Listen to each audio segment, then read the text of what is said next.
here from Bad Intentions Boxing. I've got Rylan Charlton with me, aka the pint-sized powerhouse. Rylan, fantastic to have you with us. How are you doing? I'm very well, thank you. How are you?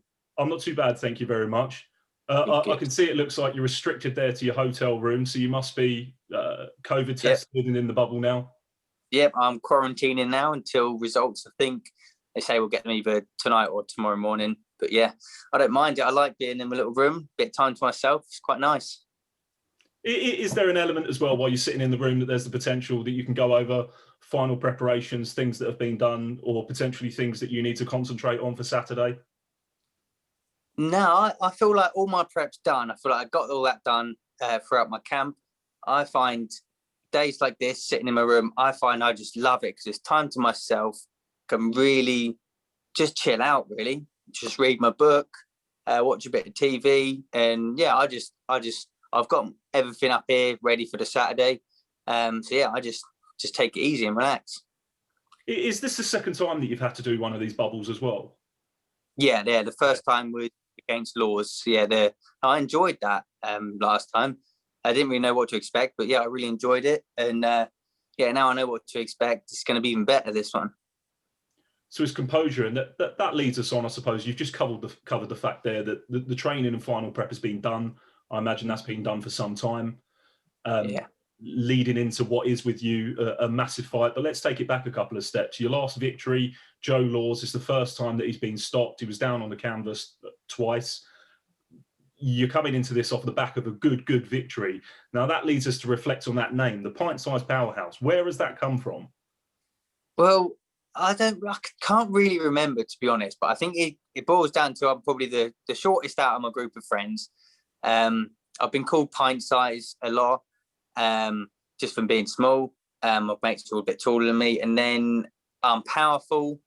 So I kind of went with the pint size powerhouse, and I've said pint size power and all this kind of stuff, and then yeah, it kind of just stuck. It's been a long time now, pint size powerhouse, since day one pretty much. So yeah, it just came out of nowhere and it stuck, and it's a longer nickname than most, but I think it's all right. It's kind of cool. It's different. Yeah, no, definitely it is. And I think it's reflective as well of your boxing style.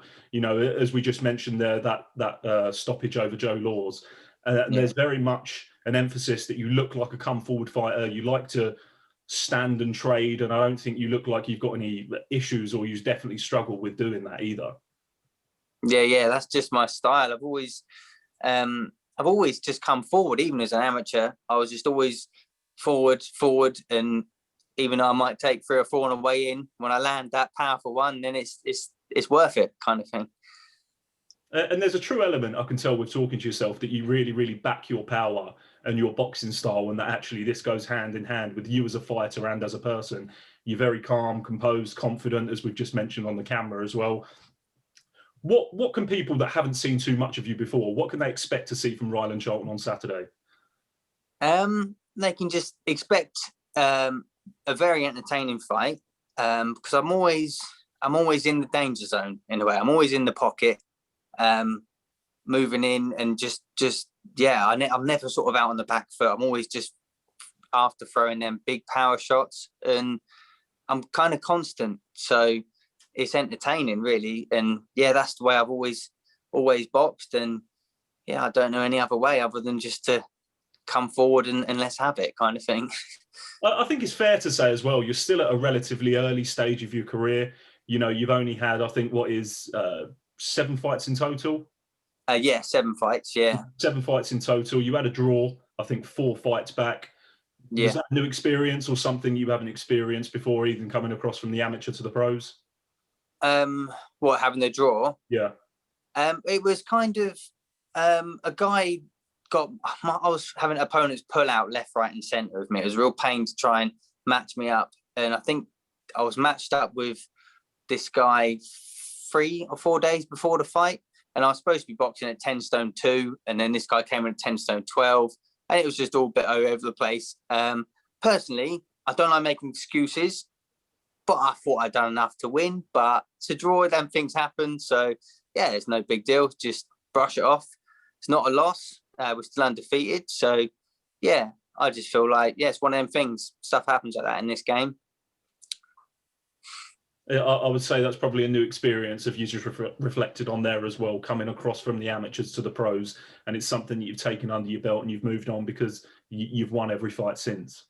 Yeah, you've got to, really, haven't you? You've got to just keep going, whether you draw or not. You just got to go for it, and yeah, that wasn't. I mean, sometimes you have off nights, but you really can't afford to have off nights in this game, to be honest. So yeah, just one of them things. And that leads us nicely on to Saturday evening. You know, there's a fantastic card of boxing on. There's some great events, and there's two particular fights that have been billed that everybody's looking forward to. And that's no discredit to the other fights that are on the card as well. But Florian Marku versus Rylan Charlton, or Rylan Charlton, Florian Marku, however you want to advertise it, whatever people are going on. There's been a lot of buzz and emphasis around this fight. People are really, really excited to see it. What is your thoughts on Florian Marku as a fighter? Because you both have a very similar record, similar level of experience and pedigree, and you're very similar at a crossroads in both your stages of careers of moving on. Yeah, well, I think he's an all right fighter. I don't rate him as much as he rates himself. He's obviously going around calling out every boxer under the book, like Conor Benn, Josh Kelly, all these guys that are really actually are good in the game and a lot levels above him. So yeah, I don't rate him that much as a boxer. He's going to be tough. He's going to be strong. I mean, he's got 5 stoppages, so he's got some power. I think Law's had 5 stoppages, so they're he's going to be tough, but I feel like it's not going to be enough whatever he comes to the table with, really. What do you think you're going to bring to the game different to something that Florian hasn't had to experience before? The pint-sized power. I like it. That's a good answer. There was a little bit, I saw some comments that had come from Sam Jones today on Twitter that he was actually saying a lot of people are siding with Rylan Charlton, that actually he's the favourite to win this fight. And I think Sam Jones has reflected and said, actually, well, looking on the current basis, Rylan Charlton must be the favourite to win this fight. Do you think there's a little bit of a psychological element there that actually he's trying to get one up over on the opposition? Yeah, I haven't seen that. I never really look at all these tweets. One, I don't really understand how to use Twitter. I'm not really that clued up with this kind of stuff. But yeah, I don't know why. I don't understand. What's he saying that for? I don't really get it. Who's the favourite? Doesn't really matter who the favourite is at the end of the day. We're still getting in there Saturday and we're having a fight, kind of thing. Favourite or no favourite, it makes no difference what the public think. I don't know. It sounds like he's making excuses for himself already. Like, he hasn't, like, yeah, I don't really know. I don't get it. What do you think as well, in terms of the fact that I've already mentioned you two have a very similar record as to where you are and coming into this fight on Saturday? So do you think some of the things that he's been saying, again, on social media, and I know you said you don't pay too much attention to that, do you think there's an element of disrespect towards yourself? What, coming from Marku disrespecting me? Yeah. I don't know. I think he's disrespected people such as Conor Benn by calling him out, Josh Kelly. I think he's disrespected those guys because they're levels above him and he's really calling them out. I'm levels above him in the boxing skill, but fight-wise, we both had 7 fights, at 8 or whatever, so we're similar there. So I don't really, I'm still a nobody at the end of the day. Not many people know much about me. I burst onto the scene with a Laws fight, but people still don't know enough about me. So I don't really feel like he's disrespected me with what he said. He's just the way he rolls, I suppose. He likes to make a bit of a hype out of the fight, which I suppose you've got to sell the fight, so you've got to get people interested. But I doesn't really bother me whatever he said. He said something like, I think I'm a bodybuilding midget or something. So I mean, it doesn't bother me. All this stuff, I find it quite funny, especially when I seen him today, and I'm pretty sure we're about the same size. So that's a bit of a laugh. There's a real element as well of you to actually announce yourself further onto the boxing scene within the United Kingdom and potentially the European level moving on from there. What's your next priority? Where does Rylan Charlton go from here post a potential victory on Saturday? I'm not really sure, to be honest. We'll wait and see. Once I beat Marku, we'll see what Eddie wants to do with me, whether he wants to push me on for a title or get me another few fights under my belt. I'm not really sure, but I'm ready to go wherever the boss man wants me to go in a way.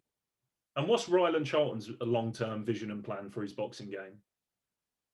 Go as far as I possibly can, learn as much as I possibly can, and get some of the best experiences in the world, such as this boxing at Wembley Arena is massive for me. So just enjoying myself, to be honest, and learning. That's about it. And is there, I suppose, a dream matchup or a fighter potentially that you'd like to fight more than anyone else? I just like to fight the best. I don't really know. I don't really have people that I specifically want to fight. I just want to just fight some of the best people out there and just see how I do against them, kind of thing. That sounds like a level head and somebody who's taken each boxing stepping stone that's coming in front of them step by step with a clear long-term vision and plan. And all credit to you for that. Leads us on to the conclusion for the next part, which is we fight 3 quick fire questions at yourself. It's just for pure fun. There's no disrespect or anything intended, as I've mentioned earlier. Are you happy to take part, Rylan? Yeah, go for it. Right. Bacon or sausage? Bacon. Tractor or combine harvester? Tractor. Labour or Conservative? I don't know what either of them really mean, but Labour probably. Rylan, you've been an absolute pleasure to have, and I wish you every bit of success for Saturday and that both fighters leave that ring in good health.